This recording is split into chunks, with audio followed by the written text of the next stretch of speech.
Actually, oh, go ahead. Okay, I'll let Eddie tell you about it, but anyway, it's, I think he's got some exciting things to tell us, but keep in the back of your mind that wheel, that there are ways for us to get through this, and it's going to require us cooperating with government, government cooperating with business, business cooperating with the community, and we're all in this together. If anyone drops out, the wheel isn't going to work right. So this is another piece, another partner on the wheel, and I'll turn it over to Larry. Thank you. Thank you, guys. Actually, looks like I'm in pretty good shape because the food fight starts. I have the ammo over there. So a couple of things. I have to do this as a qualifier here. A couple of things. One, today I'm representing the Central Sierra Economic Partnership, which is a regional group I'll talk about a little bit later.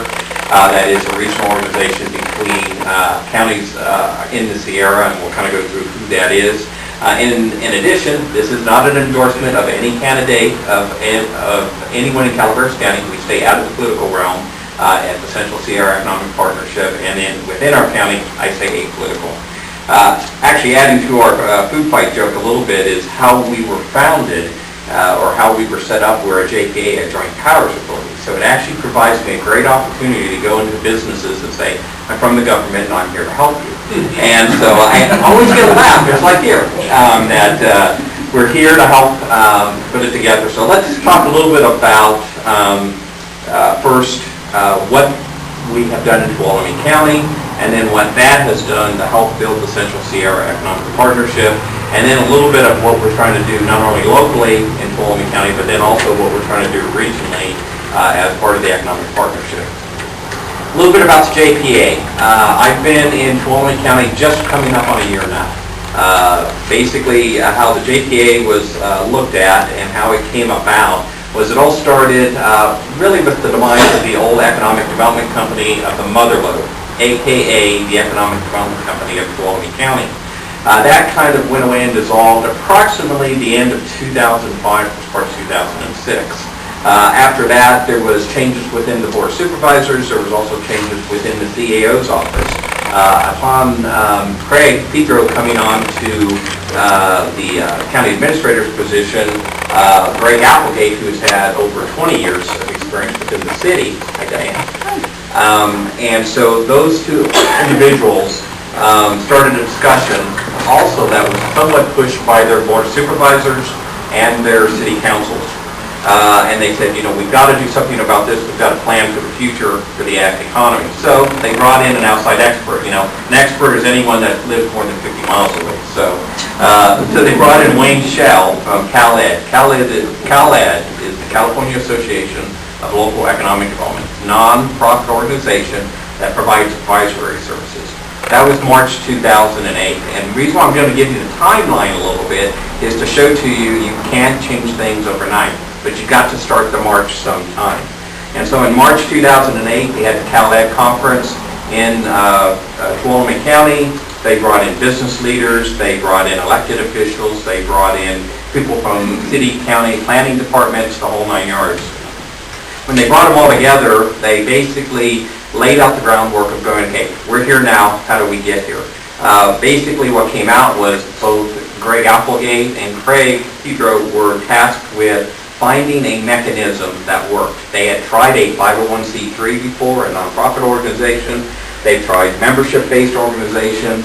And then they had looked into an innovative model called a JPA, which is a Joint Powers Authority. It's an agreement between two governmental entities that form us.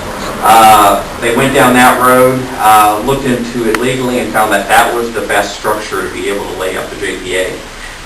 But that process took a while, and to get the paperwork drawn up and everything else, the organization did not have its first meeting until October of 2008.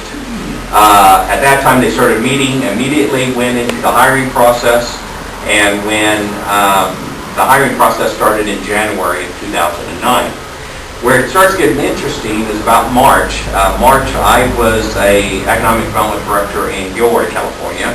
And yes, the garlic smell has finally come out of my suits. And if anyone wants to volunteer for beer the beer booth at the Garlic Festival, I know who to get in contact. But beyond those two things, I was there and was basically asked to come interview with the entire board, and after that interview, accepted a contract from them on March 11th, 2009. The interesting part was I had a month left in my prior community, and between March 11th and April 6th, when I showed up in Tuolumne County, Mervyn's announced they were closing, Goshawk's announced they were closing, and SBI announced they were laying off towards the end of the year. So I was like, oh, okay. Interesting community. It was funny, I kid back with the county or city administrator because he called me and said, you're still coming, right? And, but this is not the first community. I've been in, this is my now 4th community that I've been in. Every one of them have their own unique challenges, and how each one of them addresses it is different. You know, you're not going to be able to mirror what Tuolumne County's done, but you're not also going to be able to mirror what Amador County has done, and Amador doesn't want to mirror what you guys have done. You have to find out what works best for Calaveras County. And the biggest thing that we found out about the JPA was we had to make sure everyone was working together. The board of supervisors were pulling in the correct direction, the city council was pulling in the right direction, and so did a number of the business organizations. So it's all fine and dandy if you get through these plans and you get these great ideas, but you need funding. How are we funded? Right now we are currently funded through 2 mechanisms, the city and the county. There is a pass-through agreement when the new shopping center went into Sonora about 15 to 20 years ago, where the Walmart Center went in, Staples and all of that. There's a pass-through agreement, and that particular pass-through to the county pays for my county side, and then the city pays for my side out of their redevelopment agency. The county side is 77% because I represent every community in the county, and the city's portion is 23%. Our budget is approximately between $211,000 and $223,000. So the thing about getting into economic development is you've got to be serious about it. Otherwise, if you're going to throw $50,000 at it, you're going to get what you get for $50,000. So, you know, if you look at it and you build that partnership, not saying you can't do things as a partnership and as volunteer times, but everyone has their own businesses they're going to run, and you're not going to get too far. You'll get some things, but you may not get as far as you want. What do we work on? Primarily business retention and expansion, with a secondary component focusing on attraction. The biggest thing is why go out and attract 10 new jobs if you got 15 going out the back door? So what I did at the immediate, in fact, funny part was when I presented my application and I came then in for my interview, I kind of heard that the biggest thing that was important to Tuolumne County was somebody to hit the ground running. So when I interviewed personally with the county, I handed them a 30, 90, and 180-day plan. And I said, this is what, if I'm hired, this is what I will work on the first 6 months that I'm here. They needed to know that they had somebody that wasn't going to go, well, let's see, I'm going to learn this job, you know, while I'm here. They wanted somebody to hit the ground running. Funny part is watch what you hand when you do an application, because in April, after they had hired me, they slid it back over the table and said, now go do it. And we actually did that 30, 90, and 180-day plan. I started in April, finished June 30th. So we were actually about 3 to 4 months ahead of our schedule, which allowed us then to continue to do what was in that plan and have our own retreat in October of 2009 to plan out our 2010 to 2015 plan. So we were able to hit the ground running, and we even exceeded what we had put in our own plan. Primarily, our plan is focused again on business retention. And so what can you do on business retention? There's a lot. One of the biggest issues that a lot of our companies had last year was capital. It wasn't so much that maybe they didn't have a job or a project they could work on, especially with some of the high-tech manufacturers that we have, they couldn't get the capital. They had a $300,000 credit line that went down to $25,000, and they were being held by that lack of funds because they couldn't go out and buy the items they needed to keep their employees working, so they could sell them down the line and have to cash flow 2 to 3 months worth of money, since they had supplies coming in here and they're not going to get paid for 2 to 3 months down the road. So we worked on a lot of things along the lines of capital. We also worked with them on workforce. We were able to avert some layoffs by being able to use an innovative state program where basically all the workers agreed to go down to 32 hours a week, and the state will pick up that 8th day, because it's actually cheaper for the state to be able to keep 5, 10, 15 more employees working a reduced shift and pay for that one day than it would be if you took those 10 people and put them right on the unemployment lines. So we were able to use some of these innovative programs that were already existing. Then in addition to that, we also have an attraction component. Our primary attraction last year was primarily trying to get the Mervins and the Gottschalks filled. And while unofficially I cannot quote who is going into the Gottschalks locations, if you look in the newspaper over the past couple of months, you can pretty much figure who's going to go into the Gottschalks location. There has been no official press release of who is going in there, but if you read the local newspaper, paperwork has been filed at the county level for a particular store to go into the Gottschalks location. I just came back from a retail show in Monterey, and we have some very good clients that are looking at the Mervins location. So while, as I will talk here in a minute, what our 2010-2015 plan looks like, one component you will find in there is not a lot of retail attraction. We focus on the big box side. So in other words, anything in our community that is 15,000 square feet or larger that is existing, we focus on that. We don't focus on, we may work with the client, but we're not going to go out and recruit another large, gigantic big box unless that is together with a master planning of an entire center. Our focus is primarily on family wage jobs. And when you bring those family wage jobs in, the retail follows. Now, we will assist businesses when it comes to big boxes, but we're not going to be sitting in, Best Buy's offices begging them to come up, unless, of course, they fit in the Mervins location. So the thing you've got to do is you've got to get incomes up. The retail will follow the incomes. And then also, mainly just acting as a facilitator. I have no problem telling any business I'm sitting down with, after we get done laughing about I'm from the government, I'm here to help you, is the part about, if I don't know, I'll tell you. I'm not here to impress anyone. I'm here to tell you, okay, here's what I know. Okay, if you have a question in an ISO 4001 question, I'm going to tell you, I don't know, but I will find you an expert who has that. And that's where we come in, is we facilitate that. There's no way that an economic development entity or an economic development director can know everything. If they do, they're lying. But what they should know is who they can call when they have questions on it. So with that, let's move into our Central Sierra Economic Partnership.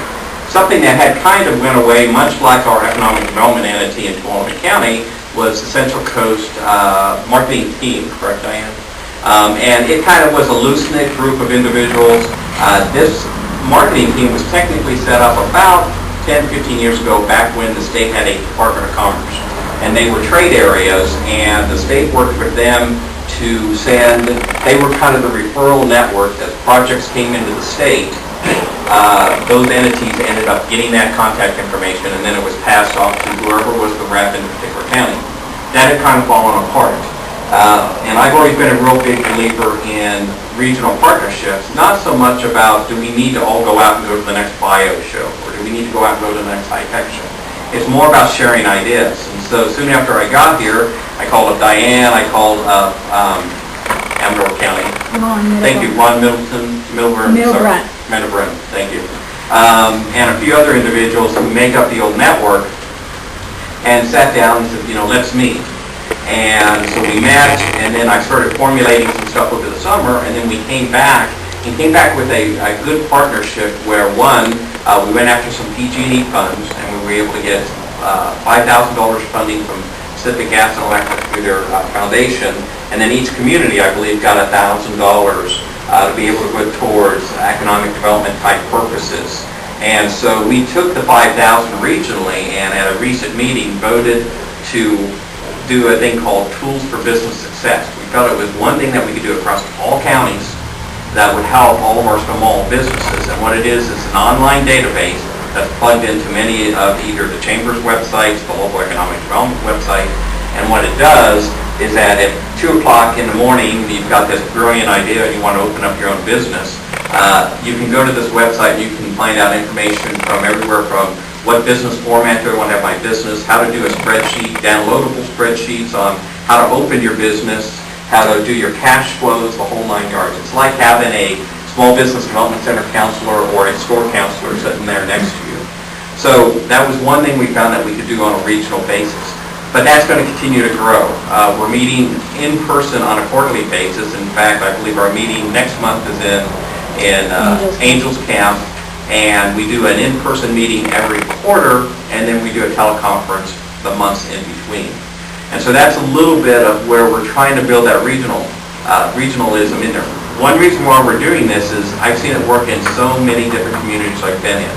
We had a great regional partnership. In fact, I belong to 2 of them in the Bay Area that helped us attract individuals to Gilroy and also keep some of our businesses. Because I was able to call up to X county, Y county, because I knew they had a particular supplier up there, and I had a new client come in that says, I need supplies for this particular product line, and can you find me a more local, because I'm shipping this stuff in from Oregon, or I'm shipping this stuff in all the way from Los Angeles. And so we were able to mesh those together. But also we share ideas. Most of our time actually is once we get done with all the procedural stuff, we sit back and say, okay, what's happening in each county, and if there's an innovative loan fund program, or if this employee program where you can share the work and not have to lay off a number of employees, we share those ideas back and forth, try to help each other. A little bit going back to our work plan, and I mentioned I'd bring this back up, is again, 80% of our time is going to be spent on retention and expansion. 2 reasons. One, again, that's where most of your jobs come from.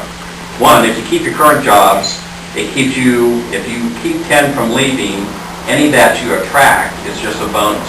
But if you're attracting 15 and 25 are going out the back door, you're 5 behind or you're 10 behind. Number 2, a lot of the time, if you treat your existing businesses good, or they know there's a process that they can go through, then guess what? Some of your best advocates for attracting new businesses are those existing businesses. Most of the time, they'll talk to their friends and say, oh, by the way, we're expanding here, we're doing this, and they're going, well, great, are you doing that in your county? How is your county to be able to expand your business? Now, remember, a lot of this takes time. It's not something you solve overnight. But it has kind of got us down the road and actually got us some leads on some new projects that are coming to Tuolumne County that were referred from existing businesses.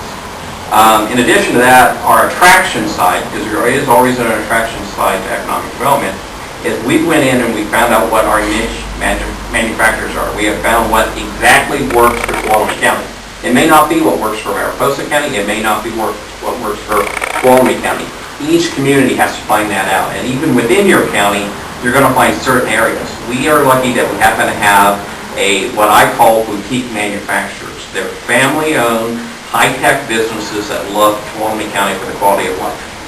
And so, and with that, and we go a little bit deeper than that, but that's kind of the overall of that niche. And so we're working with those identical type of businesses to attract them out of the Bay Area.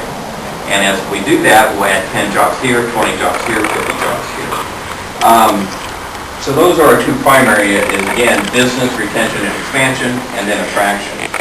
Another side we work on, but not in a political standpoint, is we allow city staff and county staff, primarily Craig at the county level and Greg at the city level, if we see something that is hindering growth in a community, we bring it to their attention. In other words, if there is an ordinance or a law that the county has that is hindering bringing industry to the community, we'll bring it up. If there's a way to streamline a particular process to make it easier to have a business come up to the community, we look at those. Now, we don't politically act. We are not political on either side because, again, we are a government entity. But we will go in as the expert and say, this is what is causing the issues for you not to attract these businesses. And then the Board of Supervisors or the City Council can change those policies. So it's something that we work at continually on streamlining. But I will also tell you, a lot of the streamlining actually happened to both Greg Applegate's side and Craig's side. Greg just recently had a retreat with his City Council, and they came up with a list of things that they are going to be recommending to streamline the process even more in the city of Sonora. Craig has had ongoing committees. He has builders here, and he has staff here, and we mix them around so they're not always sitting on the same side of the table every month, and we mix them around, and we have the building groups, we have the housing building contractors, we have basic real estate agents, everything else sitting at that table, and they're saying, okay, there's issues here, there's issues here, and there's issues here. So we create this list, and then that group works through that particular list to see, okay, how can we streamline something? Can we merge a planning commission and cause it where you don't have to go to 4 planning commissions to get to the board of supervisors, you're only going 1 planning commission. So he has continually worked on that at least the 3 to 4 years that he's been there. So with that, what do you get out of this? What are some of the successes? Well, a couple of things is, one, we continue to move in the same direction. That's my biggest success that I would say is that we continue to move the ball this way. Now, everyone else likes to count all the other successes, and I will tell you as an economic developer, I could care less to be at the ribbon cutting. I could care less to be at the groundbreaking. You know what? Let everyone else go. Let the elected officials do it. Let citizens go to it. Give me my project. Let me get it completed. Let me get on to my next project. And that's the biggest thing, is the process to me is the most important. And if you don't have the process, you're not going to have the successes. Now, successes, of course, we have had is MRL, one of our large manufacturers. They actually make, if you ever get an opportunity to tour the plant, it's fairly interesting, is they make the heating components that then, these nice little silicon chips that make up all of our great little computers, and now they're going into the solar side with all the solar cells because they're the same technology. They make the ovens that those are baked into. And so those particular machines are showing up not only in Silicon Valley at Advanced Micro Devices and all of these other companies, they're going worldwide. In fact, I believe about 25 to 27%, don't quote me on that one because I'm remembering from a couple of meetings ago, but about 25 to 27% is worldwide. And they make the machines, and they also do the service and the repairs. So they're going to be expanding their location. They have existing buildings, so they're not going to have to do any build out. But when we started working with them back in May and June, soon after I arrived in 2009, they were approximately last summer about 100 and probably 103 to 111 employees. They are now, I believe, up to about 140 employees, and I believe by the end of this quarter, which will end in June 30th, we'll be up to about 150 employees. So we've gained additional employees in addition to their 3 to 5 year plan. Looks like it could build out another 150 employees. So it all depends on the market and where it goes. So we've got that growth going there. Of course, retailers, we're working with a retailer. In fact, they're doing demolition right now in the old Gottschalks, and so that retailer will be going in there. We have a retailer that is looking at what we call the old Sonora Carpet Mart. And so if you're in Sonora and you're out on Mono Way, you're out by all the shopping, there's a Wells Fargo Bank and an Osh. Right next to that, Sonora Carpet Mart used to be in a particular building there of about 20,000 square feet. We've got a national retailer we're working with to put into that location. Lowe's will break ground probably within the next 30 to 90 days. And so the Lowe's project will move forward, and we currently have an EIR on our desk for the Walmart expansion project. So that project will be moving forward. In addition to that, on some of the smaller ones, Radio Shack is back into the community. They're finalizing their building. If you know where Staples is at, and you go on around to Walmart Cards, before you get there used to be a little taqueria there. Right next to that taqueria used to be an old AT&T storage where the Radio Shack is going to go in. McDonald's will take out the old buildings on San Gwinnett Loop and Mono, and those are the old Tuolumne County Marine buildings, and brand new McDonald's will go into that location. And so there's different things that through processes even before I got there. That's one thing I will tell you is we don't create jobs in Tuolumne County. We get government out of the way. We help find financing. We help with workforce issues. The businesses create the jobs. All we do is we just try to streamline processes and help them along the way. And and any one of these projects could have been tripped up by lack of capital, especially in the past 18 to 24 months. Or they could have been tripped up because they couldn't find qualified workforce, or they could have been tripped up because of long red tape. And so with that, that's where we focus our time and try to move things forward. But again, I'm not up here to claim any of those.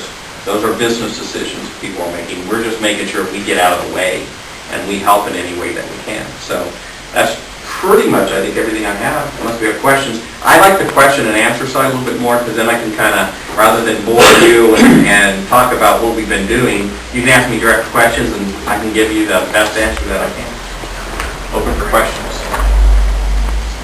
Yeah, as all of these counties are unique, especially these east-west counties, as they lay geographically. What do you see for Calaveras County, I hate to say this word, sustained, constant economic growth and such as that? What do you see? Oh, the million-dollar question. So, well, you kind of got to look at the community. One thing that we recognize that we did not have in Tuolumne County, to give an example, is we did not have high-pressure natural gas. So we figured with that, you have to then focus on niche manufacturing. Most manufacturers, especially once you get to what I call commodity stage, you know, if you're building something unique and individual, and let's say this is unique and individual, even though we know there's millions of these in the world. Let's say this podium is unique and individual. You control the price point a little bit more on that. Now, if you're making a plastic bottle, you can make that anywhere in the world. And so when it comes to whether it's a commodity or it's a unique item, most of our companies are unique items. So they really don't, they get affected, but they're not affected as much by where the LP gas and the electricity prices go. You got to remember, we have the highest cost of electricity outside of New York and Massachusetts. And so it's not exactly the cheapest place to use electricity as your mechanism to be able to run your business. But also, we don't have natural gas. Everything in Tuolumne County is propane. And again, that goes up and down like this. One unique thing that you guys have up here is up in San Andreas, you have high-pressure natural gas. So when you start looking at your county, start looking at the different components you have. You may be able to attract more of a commodity-type individual manufacturer than having to focus all of your eggs into one basket on a unique manufacturer. Because the advantage you've got is natural gas is a regulated market and a flat level rate. You can plan 2 years out. You can plan 3 years out on what your natural gas rate is going to be. You can't do that on propane. So if you're going to make this item and you have to price things out and you have to be ready for the market and the whole 9 yards, you've got to find those things that work for you. And that's just one component to look at. The other is where is your county located? More than likely, you're not going to probably attract something up here that is extremely heavy and can't go over little bridges. Even if you're on 4 highway or you're on 49, or guess what, if it's over about 15, 20 feet, you're not going up and down 49. Because, you get too long, and, I know logging trucks can do it, but, most of your over-the-road truck drivers will not do a lot of the curves that we have here. So you got to think about, what can we manufacture, what can we ship in and out, and look at that in your land use plans. So, if you've got flatter areas of the county that have water, they may have natural gas, that kind of helps determine. If you don't, like ours, you get down farther past Jamestown and get past the gold line, all that, you get all the way down by the Stanislaus County line, you start running into water issues. We have trucking is easy in and out at that time. We got a lot of flat land, but you need water. And also, there's not a lot of electricity infrastructure there. Otherwise, we would all build it up as industrial park already. But there's challenging issues in there. So our industrial parks are actually right around the old SPI mill. So that's kind of the very long answer to the very short question. I hope I answered that. So it's a $1 million question. I can't magically want to say this particular business is good for you. How valuable is your rail grade infrastructure going to be worth with the mills closing over there? Is it going to be able to be utilized by other industries? It could. The big thing on that, and we continue to work with them, is whoever owns the rail needs to continue to invest in it. It has less to do with you're not going to attract a lot of industry with the rail. If you look at where companies have went and where things that have to be hauled out by rail, that's a small group. It used to be 80-90%. Now 80-90% is shipped by truck. So there'll be some attraction, but the key thing there is our rail right now also has some difficulties. Most of the track, you only can do 50 miles an hour. That's a very slow train. And so, if you and it's okay if you've got time. JAS West holds up propane. via those routes and stuff like that. Well, those trains don't have to be in any big rush, because the size of canisters are bringing up, they're bringing them up over time, and there's no gigantic rush. But it depends. You need to keep them up, but at the same time, the only way to keep them up is you have to have enough industry that uses them along the lines to really make it worthwhile for the rail company. So the rail is probably one of the most difficult things that Tuolumne County faces long-term. But again, will it handicap them? If you look at every one of our major businesses, none of them use rail. So. The other part is you have to think about is also don't always think about industrial as your only markets to go to. Have a very simple philosophy when it comes to economic development. Import and export. Basically what you want to do is export as much as you can outside the county and keep your imports down. In other words, you want to keep people from going down to the valley. I don't mean locking or highway and giving people tickets if they go shopping in the valley. What you have to do is try to find more opportunities to be able to shop up here. And I know that's very difficult to be able to do in a rural community. But exporting, we want to go back to exporting. Exporting is not always about an item. Our hospital, your hospital, many of our services can end up being an exporting. If we can attract individuals from other community to come in and get medical care, whether they are a full insurance payer or whether they're on Medicare or Medi-Cal, those dollars come from outside the community. They're not generated locally. They come from outside the community, and they pay a local employee who then has a job, and that individual then, guess what, goes home, cashes the check, and they buy something from the local grocery store, or they go out to the local restaurant, or they do this or they do that. So when you look at your economy, just don't look at industrial. That is what most economic developers look at. Look at different things that can help you bring dollars in from outside the community. And then, it's the old leaky bucket theory. If you ever want to have fun and you're really bored, you can go on the internet and go leaky bucket theory. And basically it's a bucket with a bunch of holes. You're feeding revenue into the top of it with hopefully more jobs, attracting businesses, stuff like that. The problem is it's all leaking out the bottom because your citizens are driving to Mariposa or whatever to do their shopping. The game of economic development is about getting the bucket filled more while plugging all the holes along the bottom. So our focus is not only attraction, but how can we keep people shopping local? How can we keep them eating at local restaurants? And some of that's a challenge. So, and some of that goes in also into advocacy that then we work with the chamber on shop local campaigns, so on and so forth. Let's go here, and ladies first. Infrastructure, as far as water and sewer go, what type of policies does Tuolumne and the city of Spark have as far as extending that infrastructure? Because we're really poor within our towns. We're unique on that. Most of our infrastructure is owned by TUD, Tuolumne Utilities District. It used to be 15 or 20 different water districts, and then the county. The county got out of the game, again, about 10 years ago, and 10, 15 years ago, and TUD and a number of these other entities have all somewhat merged. There are still some independent water districts and sewer districts out there, but pretty much they have. The biggest thing on that is, okay, I'm going to say that the big C word, consolidation, is you get more bang for your buck if you can stretch pipe cost, pump cost, all of that over multiple entities. But most communities don't like talking about the consolidation thing because it goes back to, do we consolidate schools? Do we consolidate water and sewer? But you've got to have that discussion of, what do you have here? What do you have in? Lucky enough for us, anything from Phoenix Lake down, we have more than adequate supplies.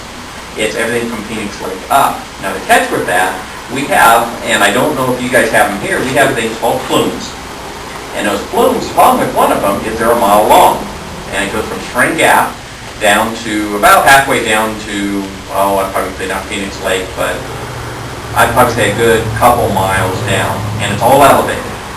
And there's a massive fire there. In fact, I was at a meeting this morning at 9 o'clock this morning, and TUD's going through the process. What happens if that burns down?